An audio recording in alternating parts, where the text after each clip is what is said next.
Oi, bom dia, tudo bem? Pessoal, vou, vou esperando vocês entrarem aqui. Estou muito feliz, hoje é a nossa primeira aula. E aí,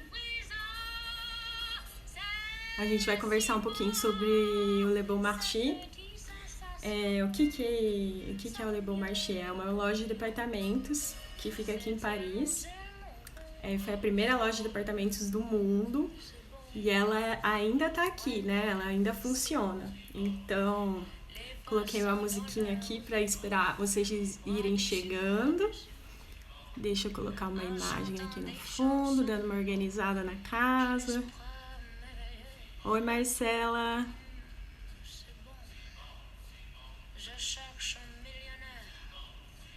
Colocar uma foto atual, né, do Le Bon Marché.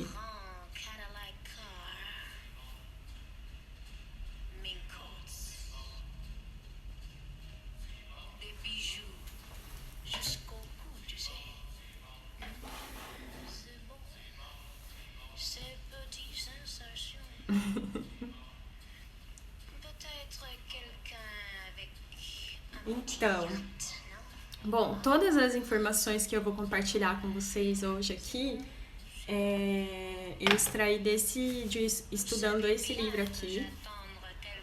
Não sei se vocês conseguem ver. É um livro que eu comprei lá na própria loja e então não foi nada tirado assim da minha cabeça, tá? Tem coisas que são meio porque eles eram uma família bem audaciosa, assim, né? Então tem muitas informações que você fala, nossa, será que é isso mesmo? Mas tá no livro. Bom, vou começar aqui a me apresentar.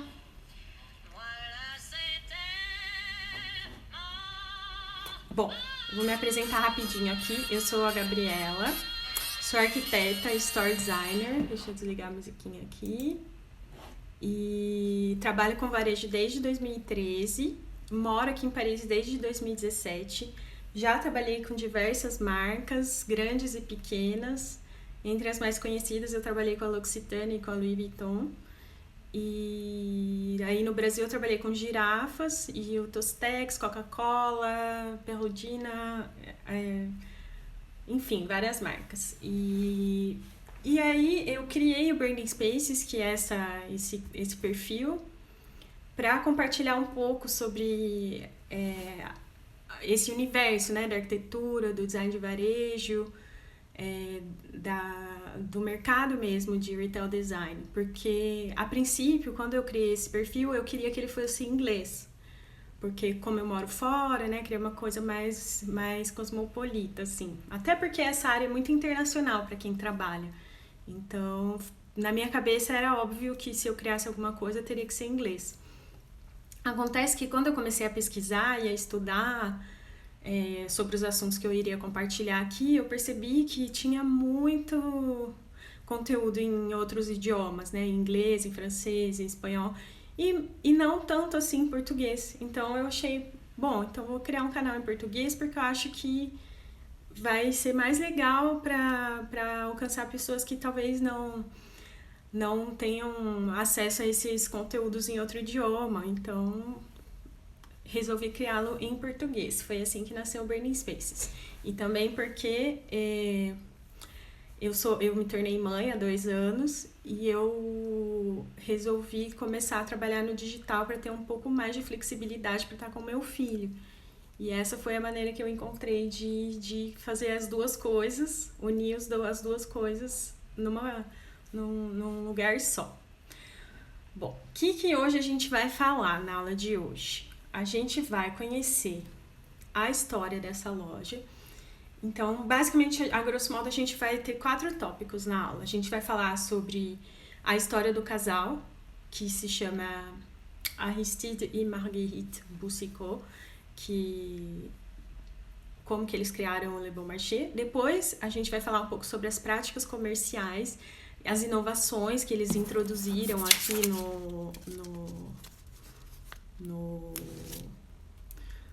as práticas comerciais. O que aconteceu? Ah, voltou. Deu pause aqui. Bem, então, e daí por terceiro a gente vai falar sobre a construção dessa loja, né? Que é quando tudo começou, era só uma lojinha de esquina, uma lojinha de balcão, né? Como era antigamente. E depois, no final, a gente vai falar sobre o papel das lojas de departamento na atualidade. Então, como que a criação desse novo modelo de negócios naquela época impactou a sociedade e o que a gente extrai de lição disso para hoje, né? Então é isso, eu espero que vocês gostem e a gente consiga ter uma conversa bem animada, né? Nossa, eu amo a história desse casal, porque eu vou dividir a foto deles aqui com vocês. Aqui. Esse é o casal Aristide e Marguerite. E vou contar um pouquinho da história deles, porque é uma história muito legal, né? Uma história de amor. O Aristide os dois são franceses, e ele nasceu no Orne, que é uma região mais a oeste aqui, então assim, numa família já de chapeleiros, de comerciantes, então ele já era mais do comércio, né? Ele começou desde cedo ajudando a família dele, vender nos marchés. E lá na Normandia, que é uma região ao norte da França. E na década de 30, lá pelo 1830, essa mais ou menos a época que a gente começa a história, que é quando ele vem aqui para Paris. Então ele vai trabalhar como vendedor numa loja que se chama Petit Saint-Thomas. Eu tô olhando aqui só para confirmar os nomes, tá? E assim eu não falo besteira para vocês. Essa lojinha ficava na Rue du Bac, que é ali, na verdade, a mesma região ali onde fica o Le Bon Marché.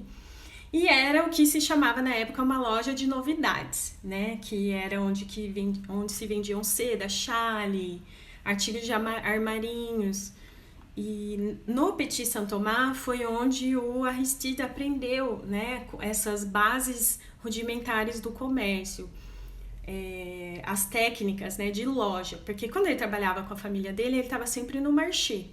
E na loja era um pouco diferente já. Esse cara do Petit Saint-Thomas, que se chama Simon Manoury, já era uma pessoa mais pré-frentex, digamos assim, né? Então, assim, ele já, naquela época, aplicava o preço fixo nos produtos e já fazia uma forma rudimentar de liquidação, né? Naquela época não existia isso, né? Todo mundo, quando ia fazer compras, simplesmente chegava e era assim, né? Imagina, você entra em uma loja uma lojinha pequena, escura.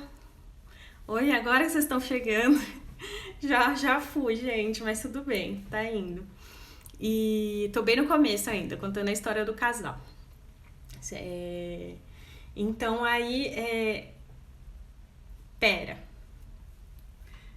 Tá, tô falando oi pra todo mundo que chega aqui e aí acabei me perdendo. Então, ele começa a trabalhar nessa lojinha e ali ele aprende essas coisinhas, né?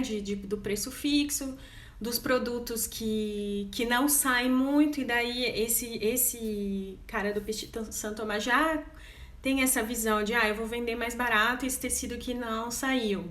Não era uma coisa comum na época, né? Simplesmente não se faziam essas coisas. E aí tem a Marguerite também. A Marguerite era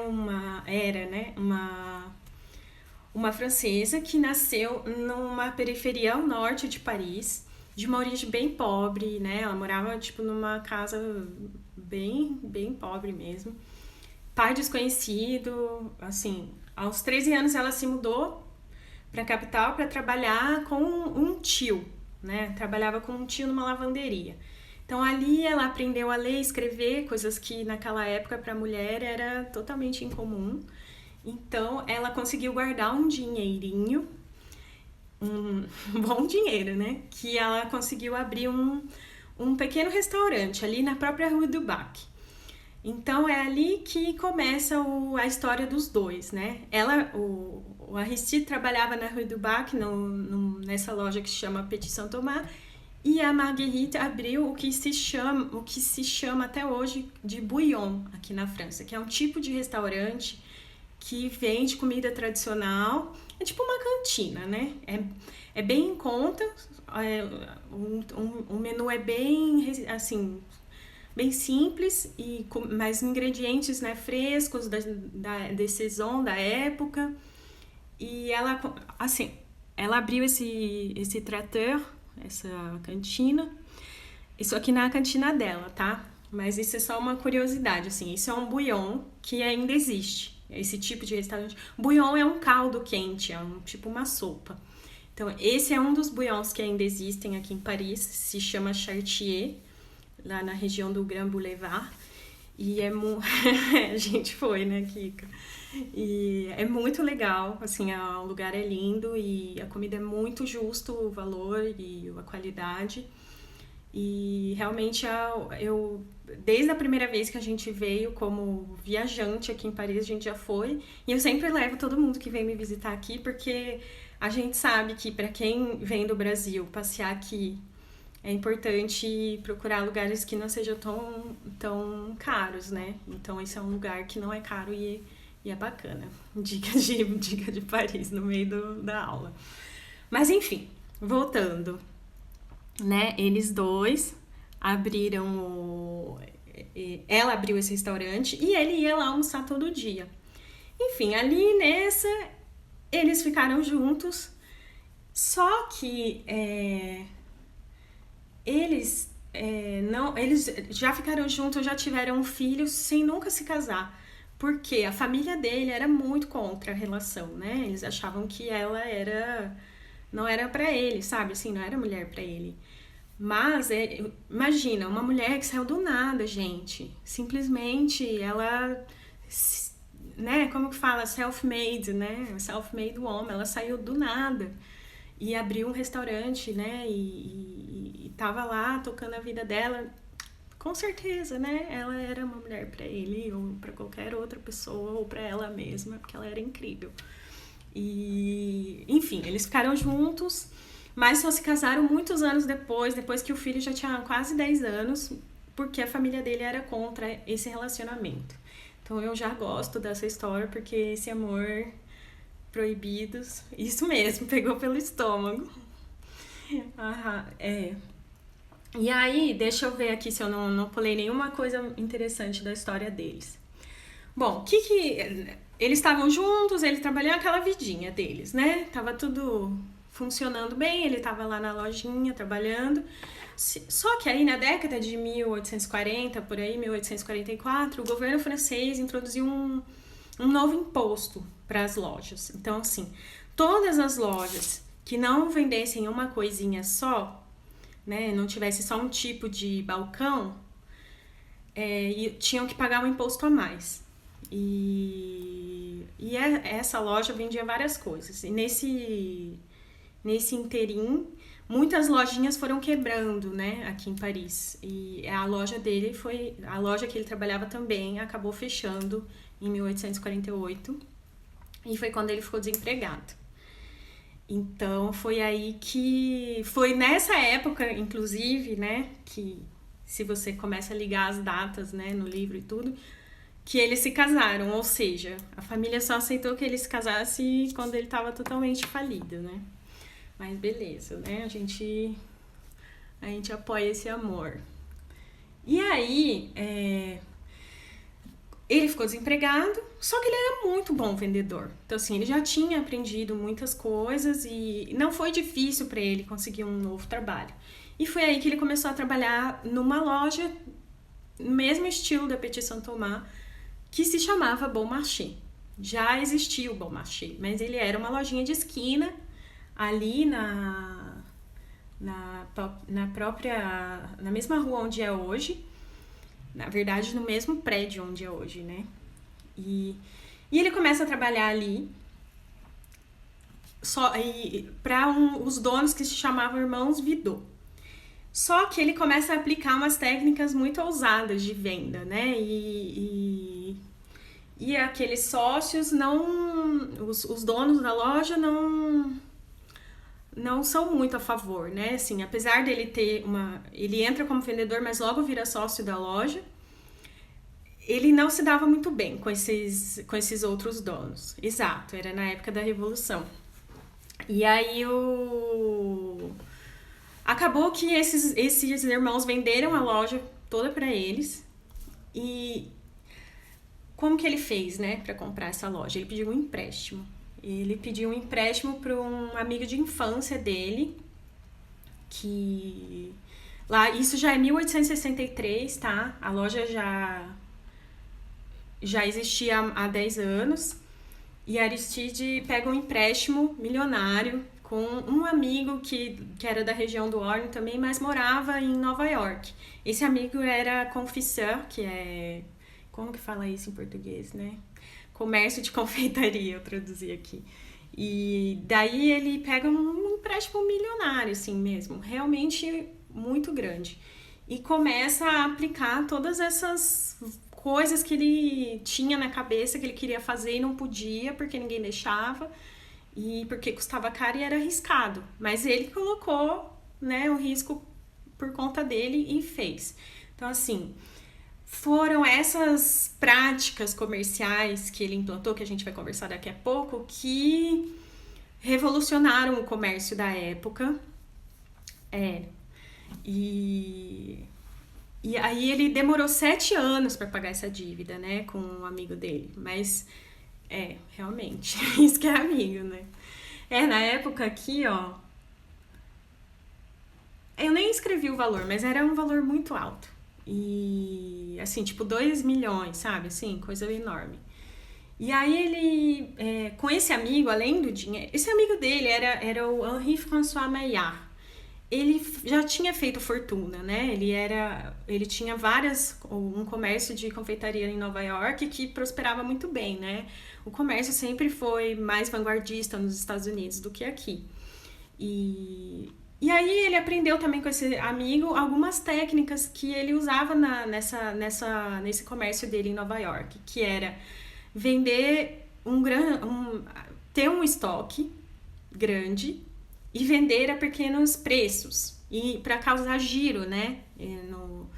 Quem é lojista sabe, né? Assim, sei que a maioria das pessoas aqui não é, então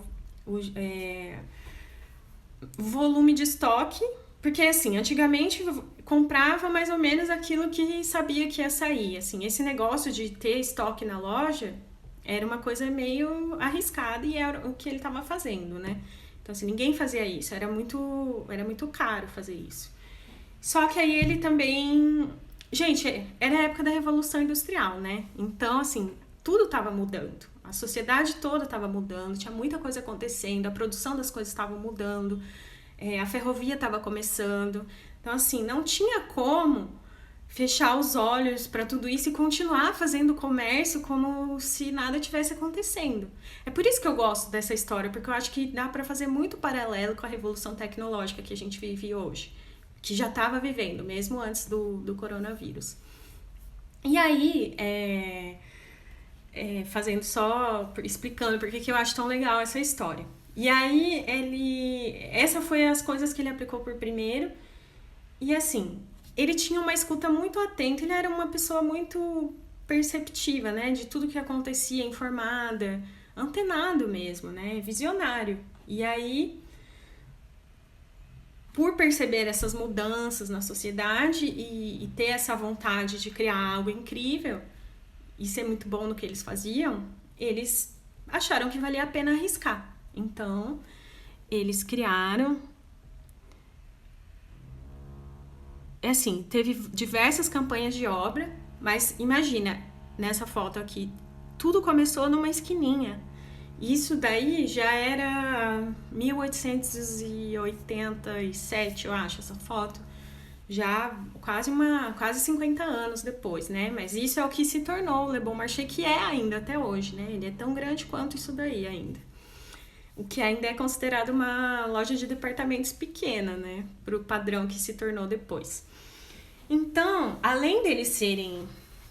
o Le Bon Marché fica no bairro de Saint-Germain-des-Prés, que é no Rive Gauche, do lado de baixo Se você olhar o mapinha de Paris, passa o Sena, né? Tem a parte de cima que chama Rive Droite e a parte de baixo que se chama Rive Gauche. Então, o Le Bon Marché fica no Rive Gauche. E o Rive Gauche tem toda aquela coisa de ser um negócio mais chique, intelectual. Mas naquela época não era bem assim, tá, gente? O Saint-Germain-des-Prés era na beirada de Paris naquela época, né? Então, ali tinham muitas comunidades religiosas. Isso foi... tudo que aconteceu nessa época, além da Revolução, foi aquela expansão da cidade pelo prefeito Haussmann.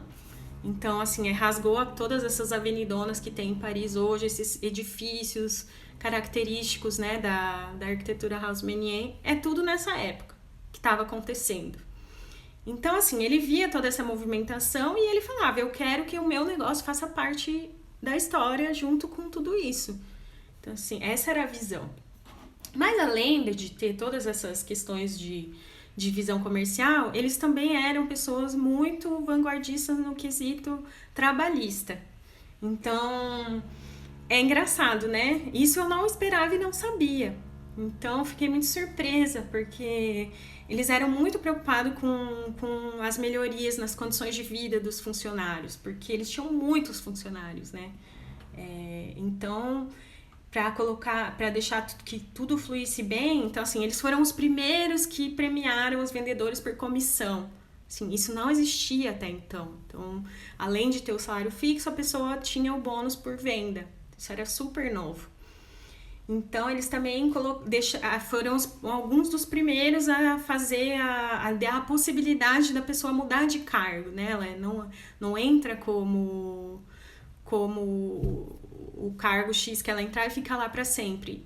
Isso era comum no passado, né? Você não tinha essa mobilidade dentro da empresa. E eles permitiam isso, né? Então, se a pessoa tivesse uma boa performance, ela podia ir para um cargo melhor, ganhar mais. Isso era bem novo. E também eles foram os pioneiros numa coisa muito importante na cultura francesa, que são as férias anuais. Então, assim, isso não existia na época, isso não existe até hoje em alguns países, né? Mas aqui na França, o congé anual, as férias de verão e de Natal são praticamente uma religião, né? Assim, realmente os franceses, eles preferem morrer do que não tirar férias. Então, imagina, eles criaram isso antes disso ser lei. O repouso dominical também foi criado por eles, porque o Aristide era um católico muito fervoroso.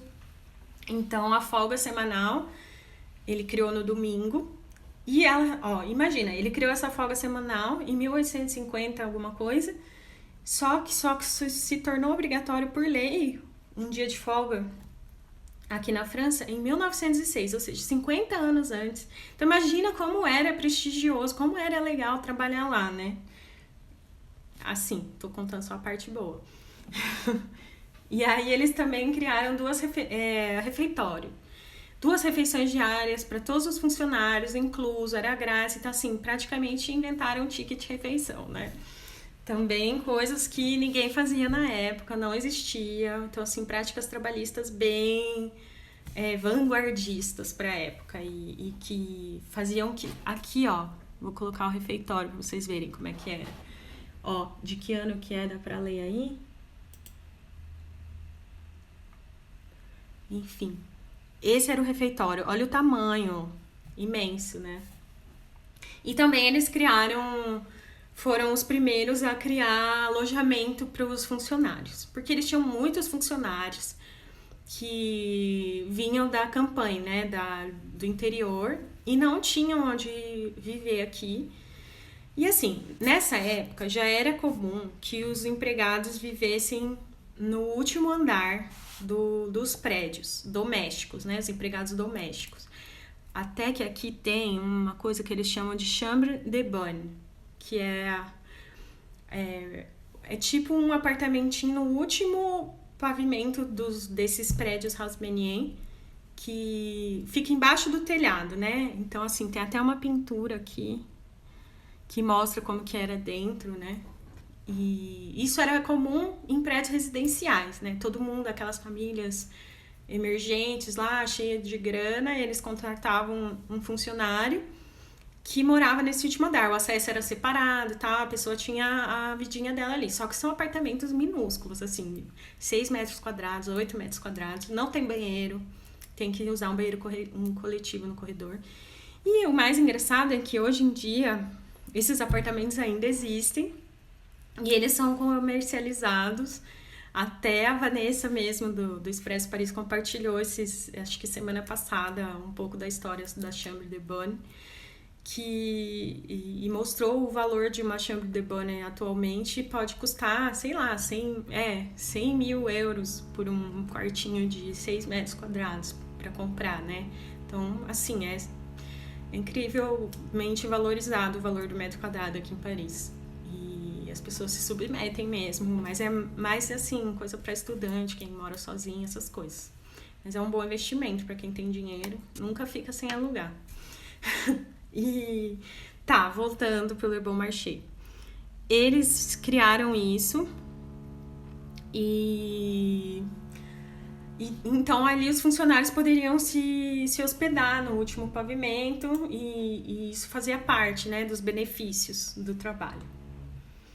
Então, além disso tudo, essa parte de direitos trabalhistas, de alimentação, férias, sei que... E assim, isso não eram direitos, porque ninguém tinha. Então, isso era considerado um benefício enorme na época. Então, além disso tudo, tinha a parte cultural também. Porque qual que é o grande lance, né, do casal ali, do Aristide e da Marguerite? O que virou de chavinha, né, na época no comércio? Foi a primeira vez que o cliente foi colocado no centro da preocupação da loja. Parece absurdo pra gente pensar isso hoje, né? Porque, principalmente pra gente que é brasileiro, que foi criado mais nessa cultura americana, do cliente sempre tem razão. Assim, não era assim antes. E assim, não é assim ainda em um monte de lugares, mas aqui eles colocaram o cliente no centro. Então, assim, a loja, eles queriam fazer um lugar tão espetacular que a pessoa podia ir lá e passar o dia inteiro. E quanto mais tempo a pessoa ficasse na loja, mais ela ia gastar. Era esse o racional. Então foi essa mudança no pensamento que fez eles prosperarem. E por que eles achavam e sabiam que valeria a pena? Porque a sociedade estava mudando, né? Por causa que tinha muita gente ganhando dinheiro, porque era a época da Revolução. E então eu tô pulando tudo aqui, mas eu vou voltar. Voltar para a parte para as coisas culturais que eles proporcionavam, então, para os funcionários. Então, eles proporcionavam cursos de esgrima, de música, de canto. E, assim, tudo isso não era uma mera benevolência. Por que eles faziam isso? Porque eles faziam espetáculos na loja. Então, assim, por que não treinar os próprios funcionários para fazer parte disso, né? Mas também era uma oportunidade incrível, gente. Então, assim, foi uma das primeiras vezes no mundo, assim, que a mulher pôde trabalhar. Então, assim, imagina você ser mulher nessa época e ter acesso a um emprego, primeiro de tudo. E segundo, a todas essas coisas que eles proporcionavam, esses cursos, esses benefícios de poder, sabe, falar outro idioma, né? Aula de inglês. Então, assim, é 1870, então imagina, né? Como era incomum para um vendedor de loja falar outro idioma. Era muito incomum, né, naquela época. Então, assim, visita médica, um médico de permanência dentro da loja, previdência privada para funcionário antes disso existir, né? Assim, primeiro em caso de validez ou morte para a família, depois de uma previdência de aposentadoria, são muitas coisas que eles criaram mesmo, né? Então, assim, esse negócio, essa coisa do trabalhista sempre teve no DNA. E mesmo depois que o Aristide e a Marguerite morreram, os sócios continuaram mantendo, né, esse espírito. E eles deixaram uma herança para o poder público aqui em Paris e foi construído um hospital que, enfim, eu vou chegar nessa parte mais tarde. Então, assim, na época que eles começaram a crescer muito, era tão importante esse papel da loja na sociedade parisiense que foi escrito até um romance que se passava meio que dentro da loja, né? É um romance que se chama Au Bonheur des Dames, que é escrito pelo Émile Zola. É um escritor bem célebre aqui. Ele fez aquele discurso J'accuse. Quem gosta de literatura talvez conheça. Eu ainda não li esse livro. A Mari, que não sei se está aqui, mas disse que viria tá lendo e disse que vai me emprestar depois. E esse livro é um romance, né? E ele conta mais falando pelo ponto de vista da mulher que trabalha, né? Então, assim, todas esses bastidores do mundo, do universo das vendedoras. Tem algumas séries, né, que a gente assiste que tem aquela Marvelous Mrs. Maisel. É uma série que também mostra como que foi possível para a mulher acessar o mercado de trabalho através dessas lojas, né? E, então, assim, quão importante é, né, o comércio e todas essas coisas que muita gente acha que é tão banal e a gente não percebe o quanto isso é importante, né? Aqui, eu vou botar a capa do livro.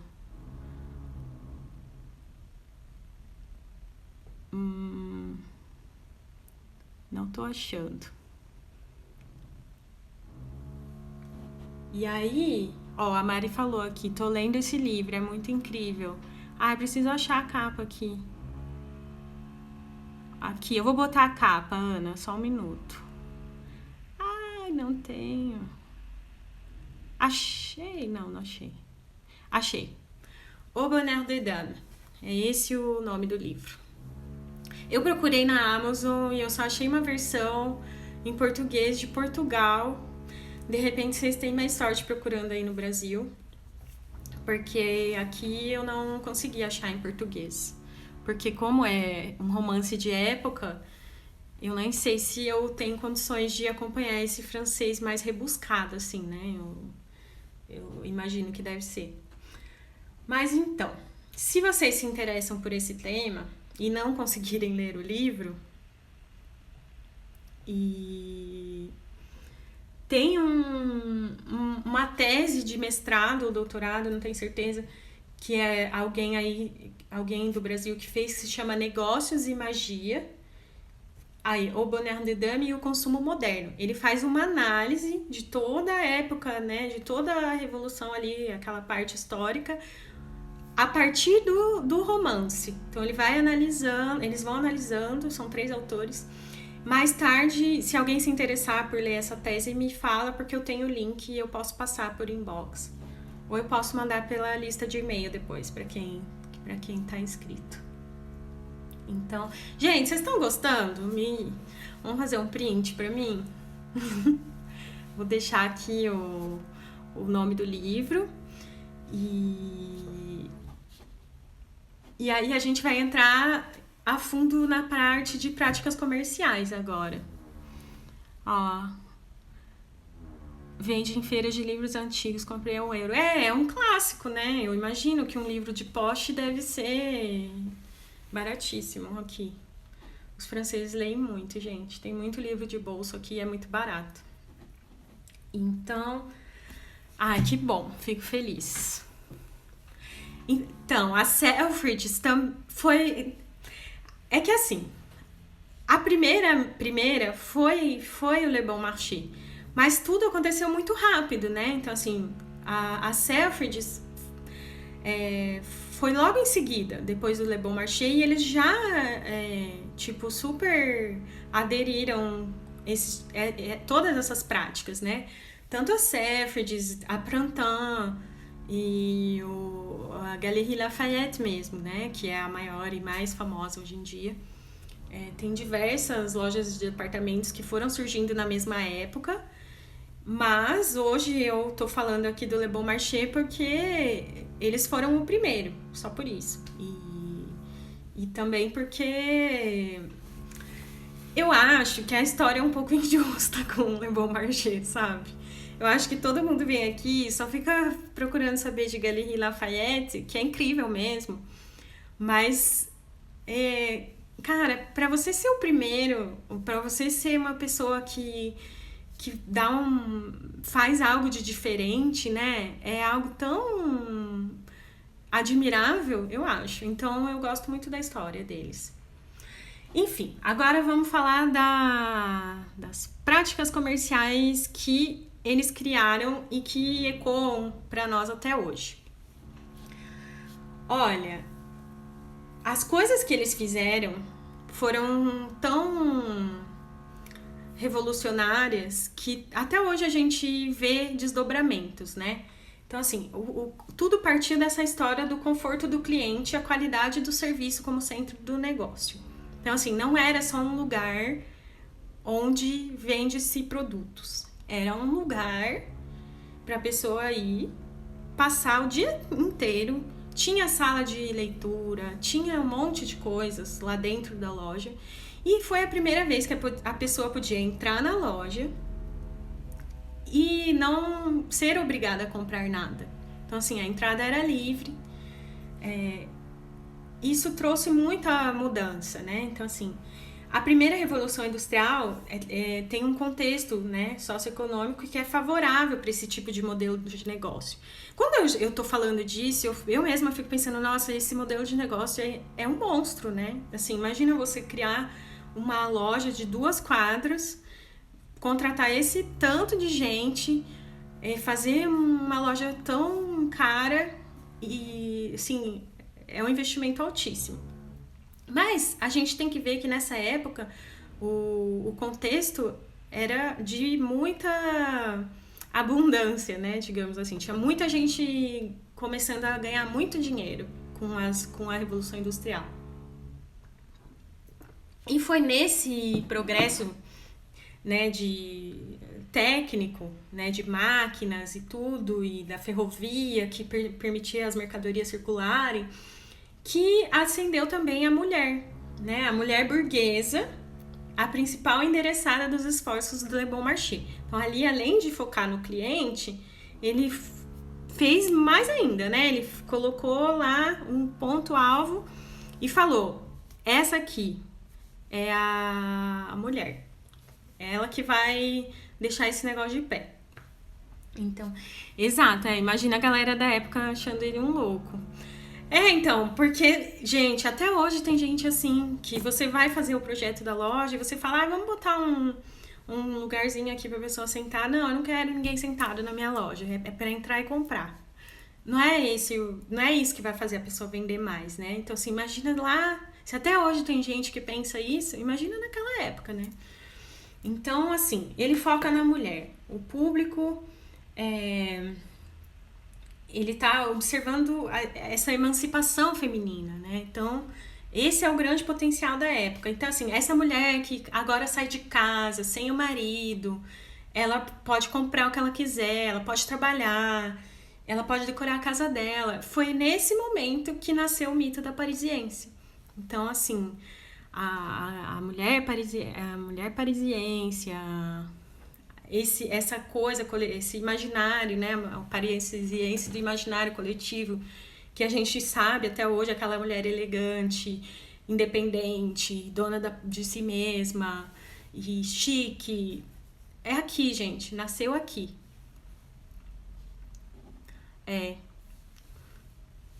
É verdade, Ana. Esse negócio do espaço para as pessoas sentarem é um super desafio, eu concordo. Porque é venda por metro quadrado, mas é que, né, tem que pensar um pouquinho mais, de uma forma mais estratégica, né? Não serve para todo mundo, não serve para todo tipo de negócio, mas é uma coisa a se pensar. Então, assim, as principais inovações. Entrada livre, ninguém era obrigado a comprar nada. Então, assim, na época você só entrava se estivesse procurando algo específico, né? Você chegava, ia no balcão e falava, eu quero isso.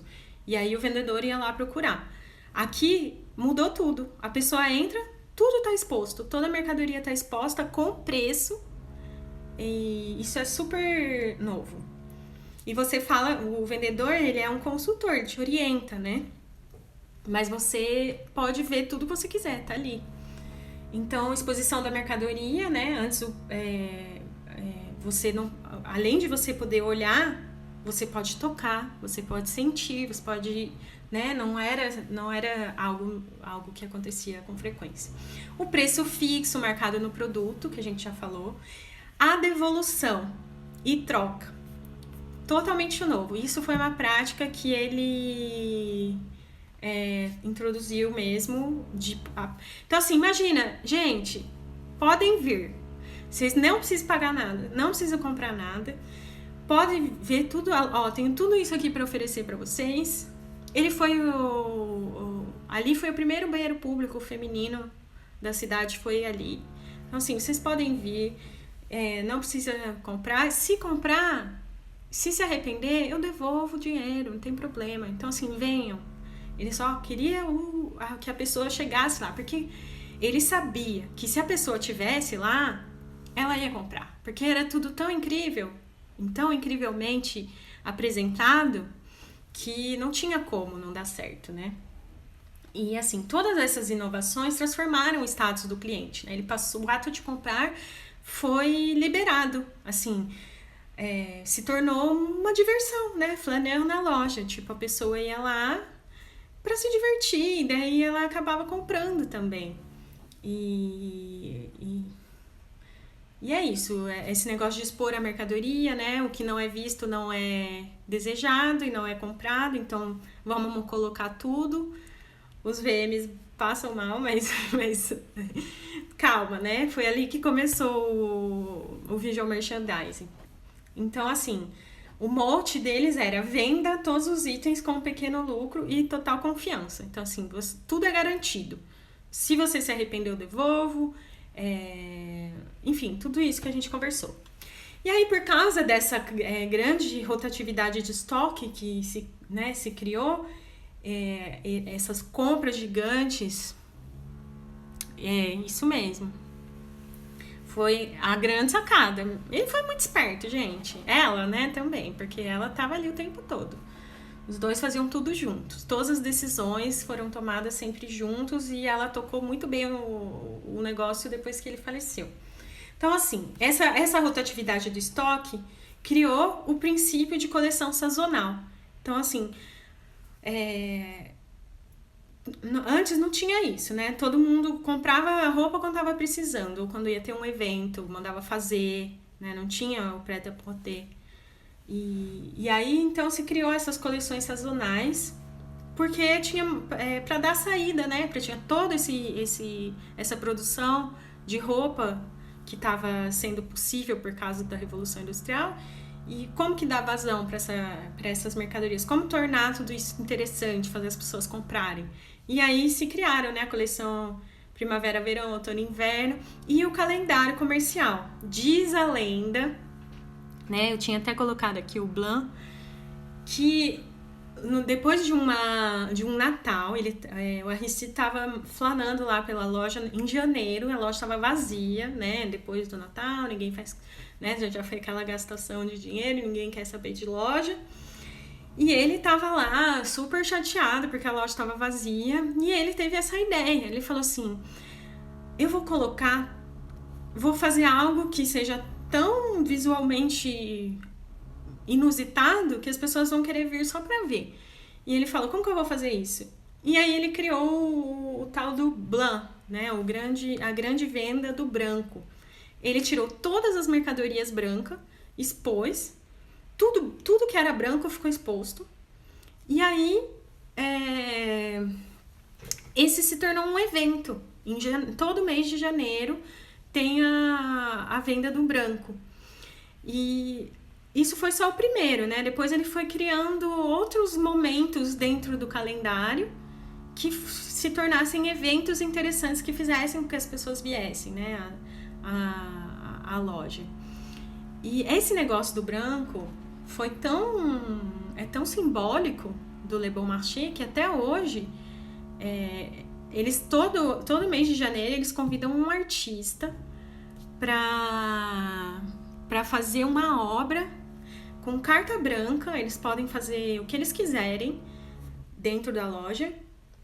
E a única coisa que o artista tem que respeitar é que a obra, a instalação seja branca. Então, assim, é uma instalação sempre feita para a loja, né? É site specific art, feita para aquele site, e branco. Então, assim, essa que eu coloquei aqui na tela foi de um artista argentino. Em 2017, o Leandro Ehrlich, na época, foi em 2018, na verdade, me perdoa. Eu fui até ver, e é realmente muito, muito legal mesmo o impacto. Assim, é que aqui tá meio cortada a foto, mas depois vocês podem procurar é só escrever Blanc Le Bon Marché, tipo, e aí 2018 aparece essa obra de vários ângulos. É muito legal, essa escada rolante bem emblemática, né, da loja. E aí essa obra. Então, assim, para estimular as compras, mais inovações, gente. O cara não para. Criou a primeira loja que fazia entrega a domicílio. Né? Não sei se era a primeira, né? Assim, mas foi um dos vanguardistas ali na entrega a domicílio. Qual que era o slogan dele, né? Tão longe quanto um cavalo pode chegar em um dia em Paris e região. Então, assim, se o cavalo pudesse ir e voltar, né? Ele entregava. Então, assim, uau, né? Agora, além da mulher poder trabalhar, sair sozinha e ir lá comprar o que ela quisesse, ela não precisava nem ir com o carro ou o cavalo, a carruagem, sei lá o que, do marido, porque ela podia mandar entregar. E outra, isso foi só o começo, né? Esse dos cavalos. Depois, eles introduziram a entrega a domicílio por trem. Então, assim, eles começaram a fazer venda por catálogo e é muito legal os catálogos vintage, né? Eles falam que praticamente é uma história da moda, né? Então, assim, eu não encontrei uma imagem aqui legal do catálogo, mas o catálogo tinha toda a coleção, né, do sazonal, as imagens, e também tinha as amostrinhas de tecido. Então, era um prêt-à-porter, mas era sob medida, né, digamos assim. Você poderia escolher o tecido, as cores, e isso tudo à distância, né? Então, era muito incrível mesmo. E eles começaram a fazer isso para quase todo mundo, eu acho que aqui na Europa, com certeza.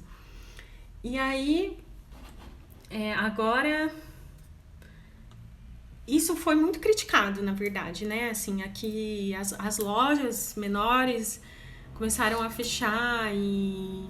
Tanto que todos esses romances, essas séries que a gente vê, o início sempre mostra como os comerciantes pequenos estavam insatisfeitos com essas coisas, com esses gigantes vinham destruindo todo o comércio de vizinhança. Então, assim, tem os dois lados da história, né, gente? A gente vai contando como se fosse tudo incrível, mas não era incrível para todo mundo, né? Os pequenos comerciantes ficavam bem impactados e alguns foram à falência mesmo.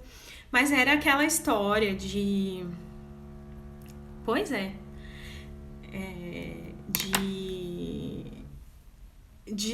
de seguir o espírito do tempo, né? O mundo tá mudando e a gente tem que acompanhar.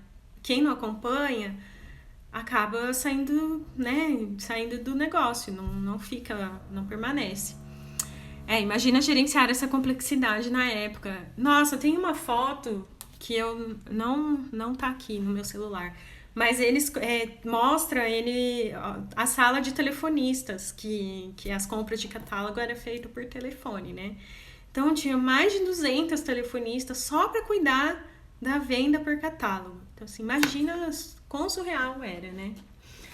E aí a gente parte para uma outra prática comercial, que é o não basta atrair o cliente, é preciso fidelizar.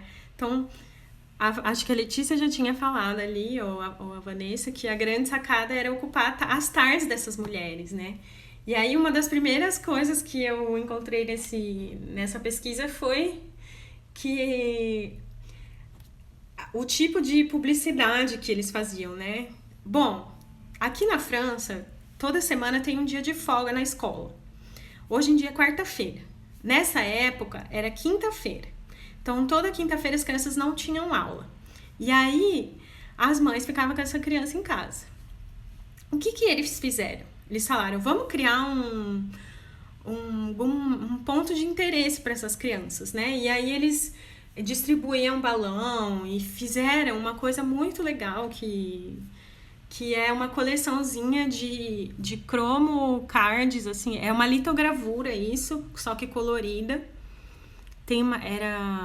Toda quinta-feira eles davam isso na loja. E era colecionável.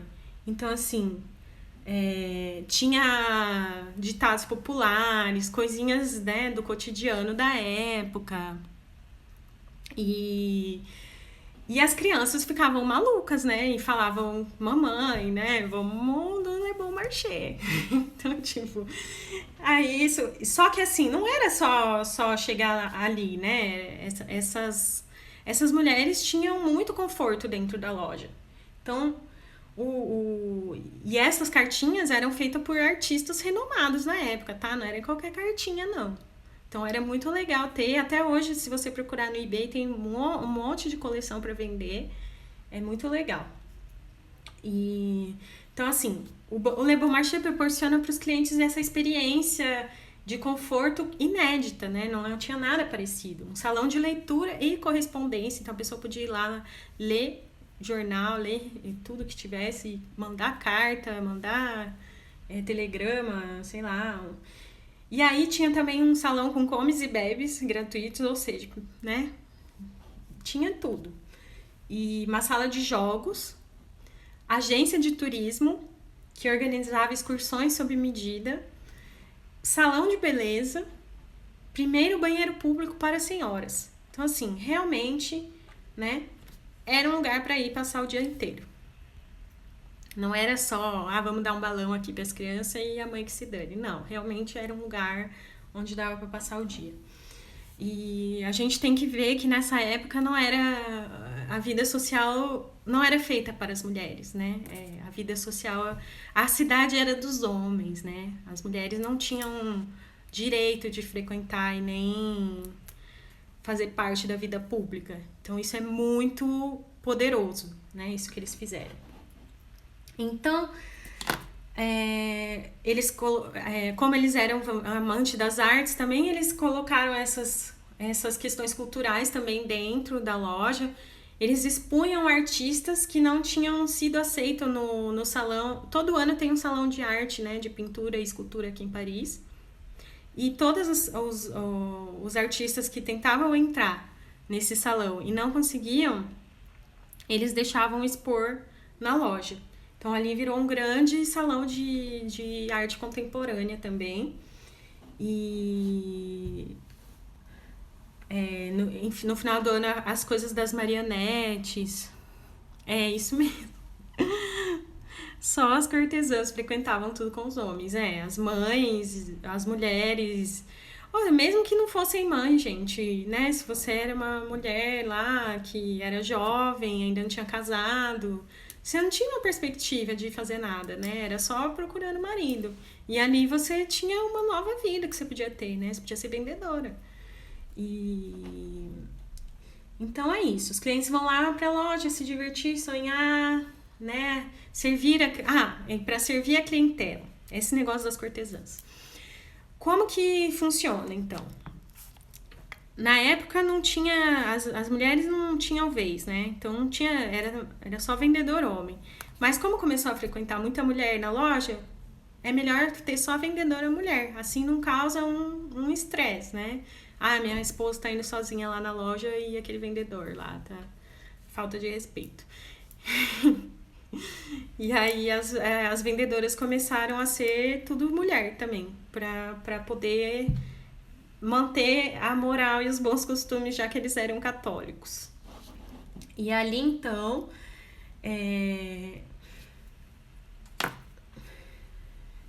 as mulheres se emancipando novamente, isso mesmo. Então, em 1910, a gente chega na hora que começa a ter o metrô. abre uma porta de metrô que tem até hoje ali, que é o Savoy Babylon. E isso é muito importante, né? Um marco para a história da loja e da cidade. E também a Marguerite tinha idealizado que houvesse um hotel ali perto, onde todas essas pessoas que vinham da província, né? Do interior, para frequentar esse espetáculo, tivessem onde se hospedar. E foi assim que surgiu o famoso Hotel Lutécia, que é esse aqui, maravilhoso, que fica quase de frente ali com a loja, no Boulevard ali. E o hotel foi de fato pensado para acolher clientes e fornecedores do Le Bon Marché, que vinham de outro país, que vinham do interior, e foi construído pelo mesmo arquiteto da loja, o Boileau. Então, imagine, né? Em 3 décadas, esses caras, né, essa família, revolucionou a forma de fazer comércio no mundo, na Europa, e a relação com os clientes, e eles fizeram uma escola, né? Então, assim, o modelo foi muito replicado. E tem diversos lojas de departamentos aqui em Paris mesmo, que foram abertas por ex-funcionários do Le Bon Marché. Um exemplo é o Printemps, que foi inaugurado 15 anos depois do Le Bon Marché. Era uma pessoa que trabalhava no Le Bon Marché. A La Samaritaine, que é uma loja de departamentos que, inclusive, está em reforma, onde teve o desfile da Louis Vuitton aí no último Fashion Week, que fica ali no centrão de Paris. E também foi inaugurada por um funcionário. Enfim, a Harrods também era de um ex-funcionário do Le Bon Marché. E a Macy's, em Nova York, também. Então, assim, fizeram uma escola mesmo. Gente, que horas são? Vai cair a live, eu acho. Eu não sei se eu vou conseguir... eu vou tentar ir continuando, mas se cair, eu vou voltar, porque a gente ia entrar agora na parte de arquitetura, né? Então, ia falar sobre as obras e como que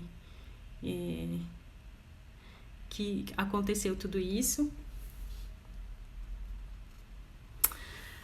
Não sei, Mari, sinceramente. Samaritaine era a versão popular do Bon Marché? Não sei te dizer.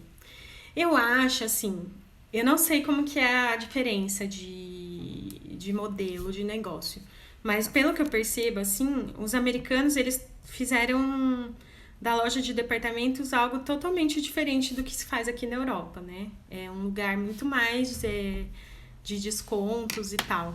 E aí, aqui não, a loja de departamentos continua sendo esse lugar de espetáculo, né? E assim, isso é um papo mais pro final. Ele me avisou aqui que vai derrubar. Então, gente, peraí, eu vou terminar. E aí eu vou, por hora, ver se eu consigo abrir uma nova pra gente falar da arquitetura, né? Construindo a Catedral do Comércio Moderno. Quem gosta mais dessa parte de design pode voltar, que eu vou estar aqui falando da arquitetura. E no final a gente faz um wrap-up, assim, para falar de modelo de negócio e como que a gente pode usar essas lições que a gente aprendeu com os Boussicot para enfrentar esse momento difícil que a gente está enfrentando no varejo hoje em dia. Então, muito obrigada por estarem aqui até agora. E eu vou ver se eu já retorno, tá? Eu vou encerrar essa e volto logo em seguida.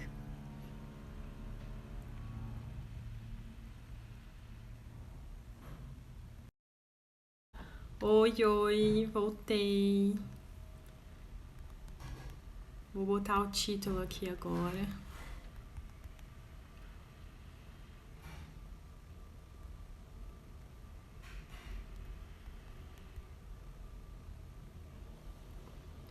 Eu não tinha feito isso no primeiro, né? Vou esperando vocês voltarem. Já estamos na parte 2, gente. Eu sabia que eu não ia conseguir fazer em 1 hora, porque é muito, muito conteúdo mesmo. Mas enfim, vamos voltar aqui para onde a gente estava. Vão fazendo o cucu conforme forem entrando, para eu ver que vocês estão aqui. E aí a gente vai entrar na parte da arquitetura. Deixa eu compartilhar uma imagem da arquitetura para vocês.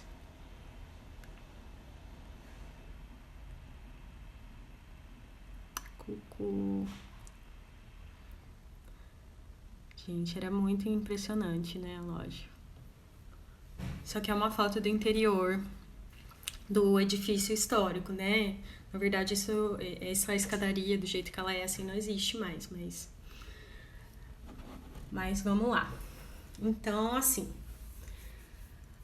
bom, em cerca de 30 anos, esse casal transforma uma lojinha de banca, né, que era uma lojinha de banca, situada numa esquina, na Rue de Sèvres, com a Rue du Bac, em uma grande loja que ocupa uma quadra inteira e mais um pouquinho, né? Mais 2 edifícios. Cadê aquela foto onde mostra tudo? Então, assim, começou tudo numa esquininha e se tornou isso. Claro que isso não aconteceu de uma vez, né? Tiveram 4 grandes campanhas, que eles falam aqui na França, né? 4 momentos onde eles ficaram em obras. E os arquitetos que fizeram essas obras... Bom, o primeiro foi o Laplanche, que fez o edifício histórico. Tinha uma entrada monumental, não era como é hoje, tá? Era diferente a fachada, um pouco. E as outras 3 campanhas de obras foram feitas pela mesma família de arquitetos, que são os Boileau. E entre eles, dentro dessa família, tem o engenheiro Gustave Eiffel. Então, assim, lá dentro da loja tem várias estruturas metálicas que foram criadas pelo mesmo autor da Torre Eiffel. Então, nessa primeira grande obra, que foi do Laplanche, a primeira grande obra que ele saiu da lojinha de esquina e fez isso, ele criou esse grande vão, né? Então, ele fazia o Laplanche, uma arquitetura clássica, composta por paredes de pedra, estrutura madeira, pedra, de milestone, né? Meulière, que chama aqui na França. E no subsolo, essa pedra Meulière, e na fachada, uma pedra chamada L'Hérouville. Então, nesse primeiro edifício, o que se guardou na época ainda para os outros foi a fachada, né? Lá dentro sempre foi mudando. Então, assim, a ambição era recepcionar os clientes de forma uau, né? Era conseguir esse fator uau. Então, assim, não foi por acaso, né? Como a gente já conversou, assim, tudo o que aconteceu ali não foi golpe de sorte, não foi...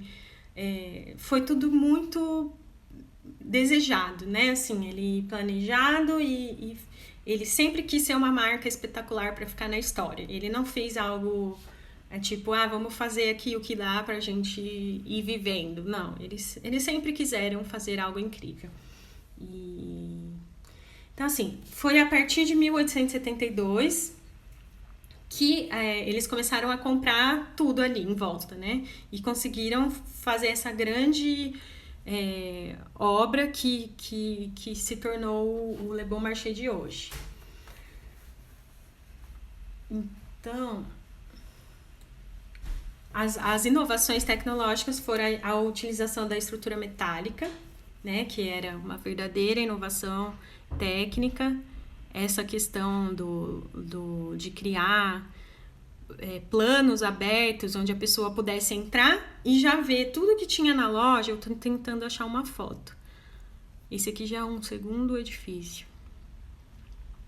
Mas imagina, a pessoa entrar e ver tudo que tem, ela tem um aperço, né? Assim, tipo, ela tem uma ideia de tudo que ela vai encontrar na loja só pela porta. Então, esse era o objetivo, né? Era mostrar o tanto que a pessoa tinha para explorar, né? Ela entrava e falava, eu quero subir aqui, eu quero olhar aquele canto ali, tem um quadro interessante ali.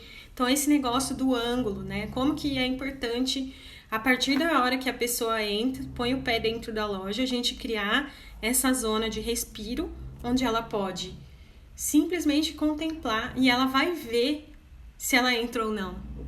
E gerar ali essa curiosidade para a pessoa entrar e ver o que tem.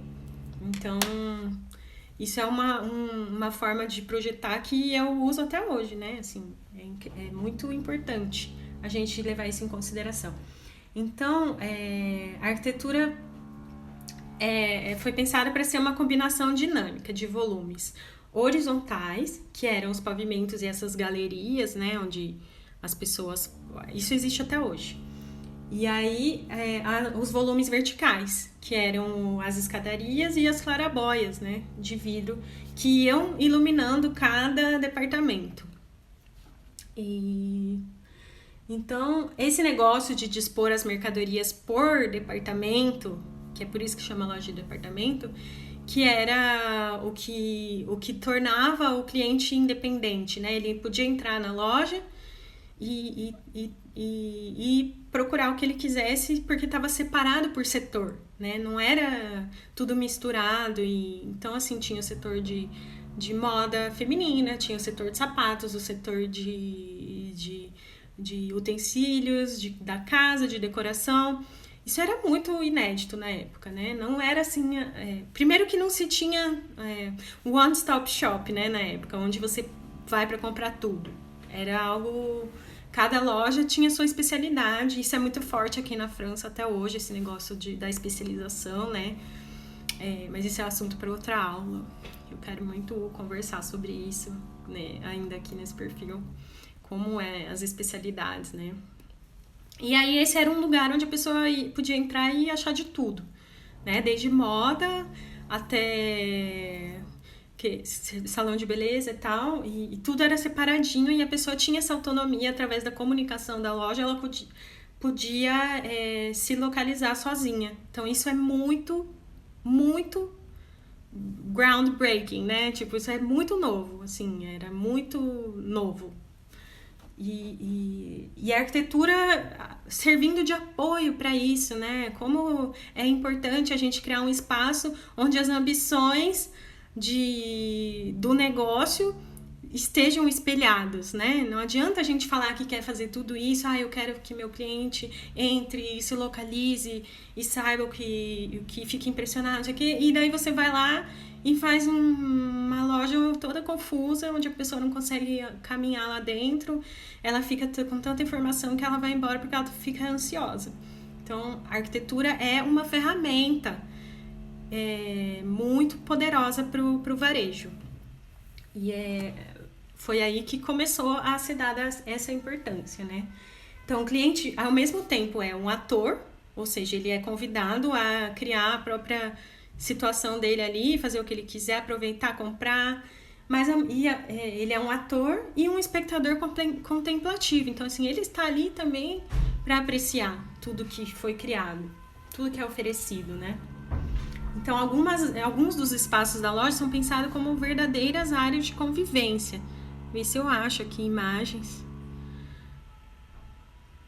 Eu tive que passar todas as imagens que eu pesquisei aqui para... Voltei.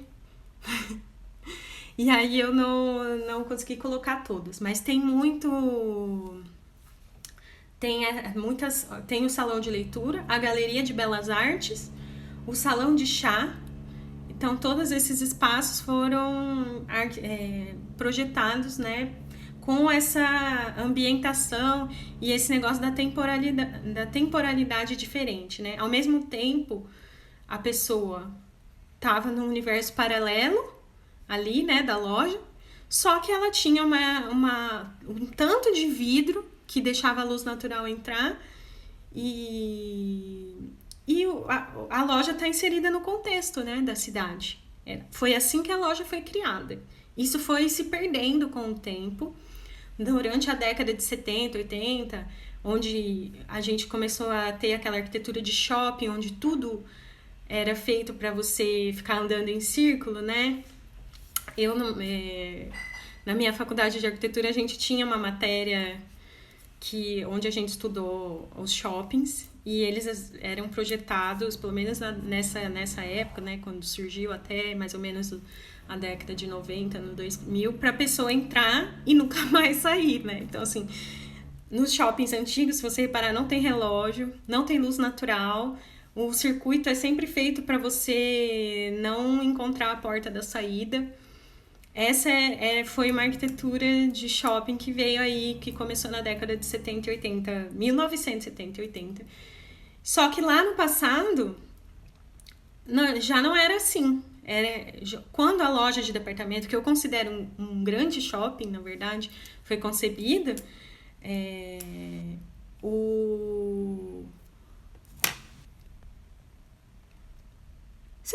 Tá tudo bem aí com a conexão? Fazem assim pra mim, se vocês estão me vendo.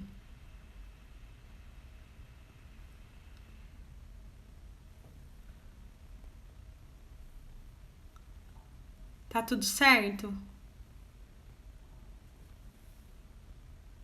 Ah, então tá bom. Nossa, eu fiquei com uma impressão que tinha parado. E aí, eles criaram esses ambientes, e alguém já tinha falado aí da flanerie, né? A flanerie, o que é flanar, né? O ato de flanar, perambulando sem propósito, sem destino, apenas observando, caminhando, que é uma coisa extremamente parisiense. E eles se apropriaram um pouco desse espírito do flaneur para usar ali na loja, e era exatamente isso. Era um lugar para a mulher flanar com segurança. E aí, esse era o espírito, né? Então, sempre usando tudo que tinha de mais inovador de tecnologia. Quando surgiu a energia elétrica, né? A partir de 1880, eles começaram a substituir a iluminação da cidade, né? A iluminação pública. O Aristide e a Marguerite fizeram uso dos mesmos equipamentos que foram usados para iluminar a Ópera de Paris. Então, assim, não existia luz elétrica doméstica ainda, era só no espaço público, na ópera e no Le Bon Marché. Então, assim, para vocês verem a magnitude da importância que tinha, né, essa loja dentro do contexto. E assim, com essa luz artificial nova, né, a energia elétrica, mas todos esses vitrais, essas clarabóias, a iluminação dentro da loja era muito... privilegiava muito a exposição de mercadoria, né? Então, ali começa a percepção dessa importância da gente cuidar da iluminação, né, dentro da loja. Eu fico imaginando como antes eram, né? Porque se as lojas antes de existir a eletricidade se iluminavam lá com lampiãozinho e não tinham aberturas, como tinha aqui, né, no Le Bon Marché, essa aberturona no teto. Como que era escuro, né? Deveria ser escuro dentro da loja. Então, realmente não fazia sentido mesmo ficar expondo mercadoria. Era uma questão de tecnologia, né? Não é uma falta de visão. Era porque era o que dava para fazer. E aí, tudo isso foi evoluindo. E mesmo depois que eles morreram, o Aristide e a Marguerite, eles continuaram, o board, né, da empresa continuou tocando todos esses tipos de inovações, e eles fizeram uma nova loja, que hoje é a Grand Épicerie. Hoje, lá tem 2 prédios ainda, né, e pelo mesmo arquiteto, Boileau. Só que esse edifício foi usado como hospital militar durante a Primeira Guerra, e ele acabou sendo destruído num incêndio, eu acho, né? Um incêndio em 1915. Ele foi reconstruído. Deixa eu ver se eu acho mais imagens aqui. E eu vou mostrar um pouco como que tá a loja hoje para vocês, tá? Ó, essa aqui é uma das estruturas que é do Gustave Eiffel. Esse aqui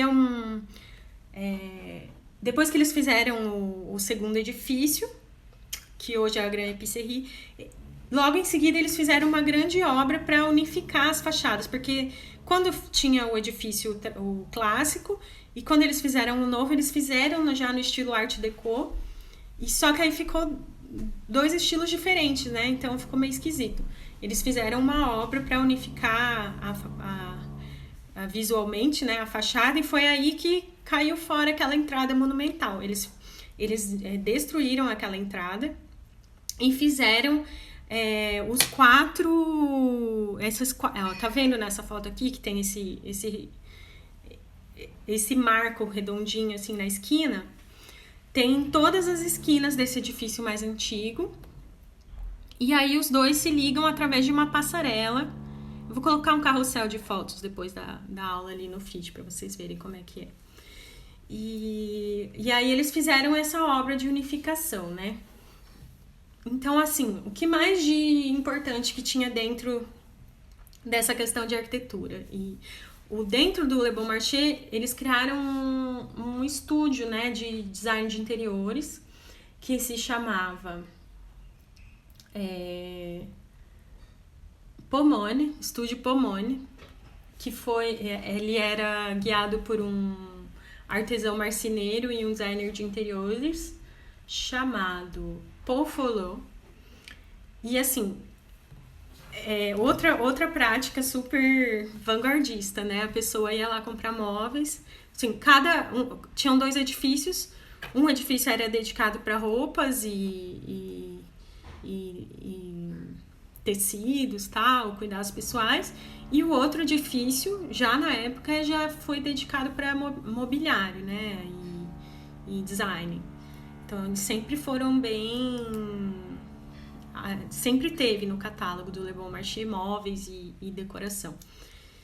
E aí, eles criaram esse estúdio Pomone, que expunha na exposição mundial, e, enfim, algo bem significativo. Mas pra gente fechar aqui, depois que eles unificaram a fachada, eles construíram essas rotondas, rotonda, que fica em cada esquina, e as duas edificações rapidamente se tornaram uma referência, né, da cidade. Então, assim, é um cartão postal de Paris, principalmente do Rive Gauche. Então, se vocês quiserem saber mais sobre essa loja, a história e tudo, foi através desse livro que eu montei essa aula. E eu queria saber um pouquinho de vocês, o que vocês acham que quando a gente olha assim para trás, né, o que é o papel da loja de departamentos hoje? Qual que é, não assim qual que é o papel da loja de departamentos hoje, mas se na Revolução Industrial a loja de departamento foi o formato e o modelo de negócio que respondeu às mudanças, né, do contexto socioeconômico, o que seria a loja, o formato, o modelo de negócio do varejo que seria a resposta para a revolução que a gente vive hoje, que é a tecnológica. E ainda por cima, agora a gente tem mais um fator acelerador de tudo isso, que é a crise do Covid. Então, assim, isso me faz pensar demais em como é importante a gente ter esse olhar atento para a sociedade mesmo, né? Para as mudanças e quais são os traços das nossas gerações que a gente tem que extrair para criar lojas, né? O comércio que vai funcionar daqui para frente, né? E eu achei muito interessante porque todo mundo fala em fazer experiências hoje, em fazer com que a ida na loja seja um evento, um passeio, esse negócio de se preocupar, né, com o cliente, a era da empatia que todo mundo está falando aí, né, agora que o Covid está entre nós. Como que isso já existia nessa época? Só que esse modelo de negócio da loja de departamento é simplesmente um dinossauro, né? Caríssimo.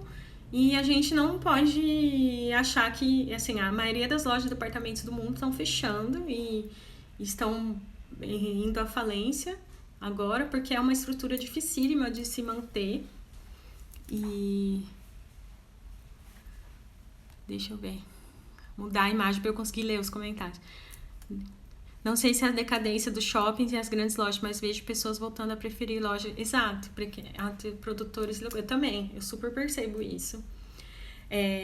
Eu acho que por mais que essas lojas, mesmo aqui em Paris, tenham esse apelo de você... É praticamente um passeio, né? Você vai para ver o que tá tendo, porque sempre tem exposições, sempre tem eventos, sempre tem lançamentos de coleções muito interessantes.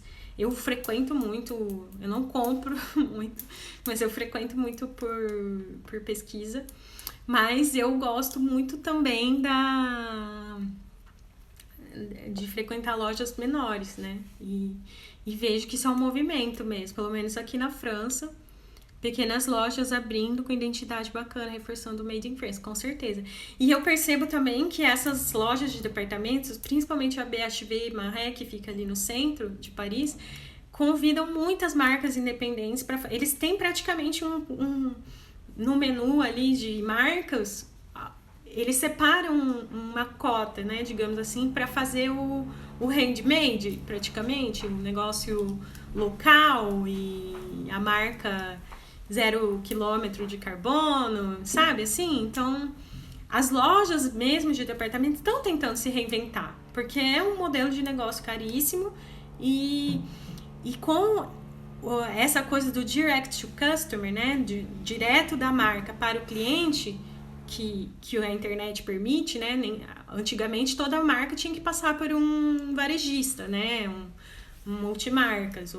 Hoje em dia não, você pode criar um e-commerce e simplesmente não passar por nenhum varejista e estar em contato direto com o seu consumidor. Mas isso exige toda uma estrutura de uma marca, principalmente um departamento grande de comercial e marketing, que quando você passa por um varejista é diferente, né?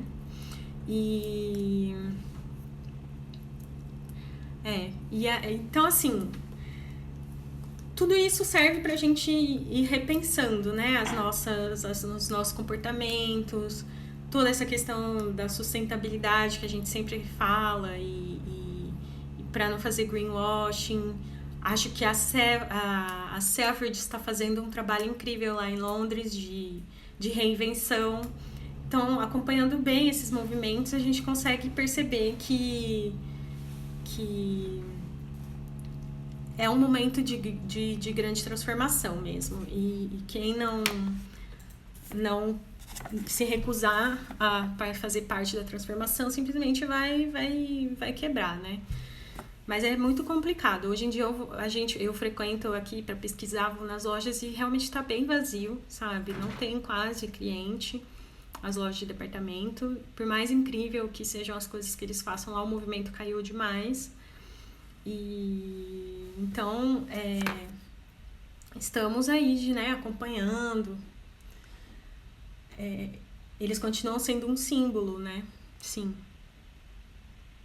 Ó, isso aqui é um evento que teve, acho que faz uns 2 anos já, que era um negócio do punk rock, bem legal, que foi ali no Le Bon Marché. E aí é isso, galera. Eu gostaria muito de agradecer vocês. Hoje foi a minha primeira vez que eu fiz uma aula e eu não imaginava como fazer essa aula sem compartilhar imagens, então deu bastante trabalho para eu poder me entender aqui com compartilhamento de imagens durante a live no Instagram. Quero deixar aqui como a experiência pode ser prazerosa e não fatigante. Sim, com certeza. A gente tem que estar sempre pensando nisso. Vocês têm alguma pergunta? Vocês querem falar alguma coisa? O que vocês acham de tudo isso? Quem vai sobreviver, quem não vai? Então... outra coisa que eu queria comentar com vocês. O modelo de negócio da loja de departamento continua existindo, tanto que em 2019, né, o ano passado, foi inaugurada uma nova e imensa loja de departamentos da Galerie Lafayette num conceito totalmente novo, que é ali na Champs-Élysées, que foi um grande escritório de arquitetura dinamarquês que fez.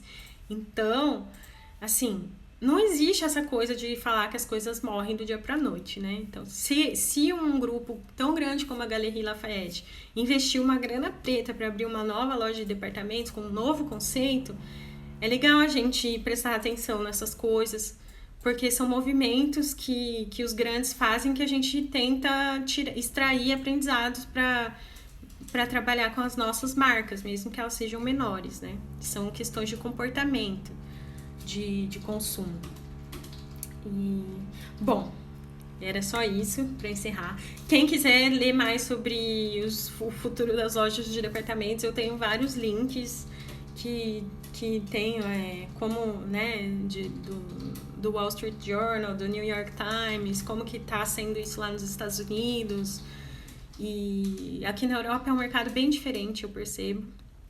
E eu agradeço demais por vocês estarem aqui. Foi um mega desafio para mim. Eu fiquei bem ansiosa, assim, e fiquei contente de ter a companhia de vocês e de ver tanta gente animada e interessada por esse assunto que eu amo tanto. Tá? Muito obrigada. E eu espero que a gente se veja na semana que vem. Deixa eu ver se tem algum recadinho que eu esqueci de dar. Mas eu acho que é isso, tá? Eu não sei se... Não vou revelar pra vocês ainda o tema da semana que vem, mas vai ser bem legal também. Então, obrigada, gente. Um beijão. Um bom restinho de semana pra vocês. Vou publicar um carrossel com as fotinhos lá. Depois vocês comentem o que vocês mais gostaram. E é isso. A gente vai conversando. Beijo. Brigadão.